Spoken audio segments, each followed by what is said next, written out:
Stuff to talk about. I'm going to talk about something broad.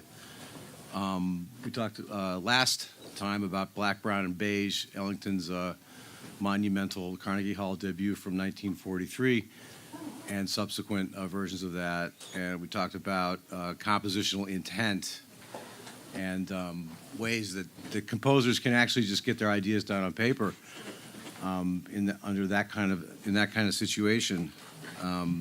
So I'm going to talk about a little bit about that, but more sort of like applied ways we can apply or techniques we can use that sort of emulate things that Ellington did. And I'm going to show, hopefully, how a couple of these techniques actually move jazz forward into more improvised and more sort of free music in the span of a long form composition. So we're looking at compositional intent and long-form composition. I'm not talking about songwriting or riffs or little jazz tunes or playing on standards. I'm talking about long-form through composed composition,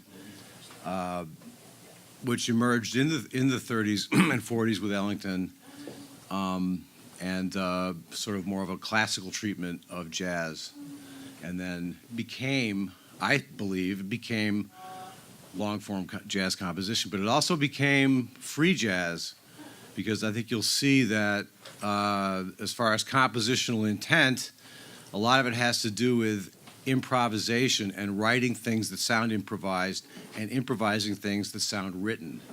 So as we move into the 60s, things loosen up a little bit, and improvisers start playing improvised compositions, or compositions that are based on cells or motives, or maybe just a vamp or a groove, or just an idea, or just had happened randomly, or not so randomly.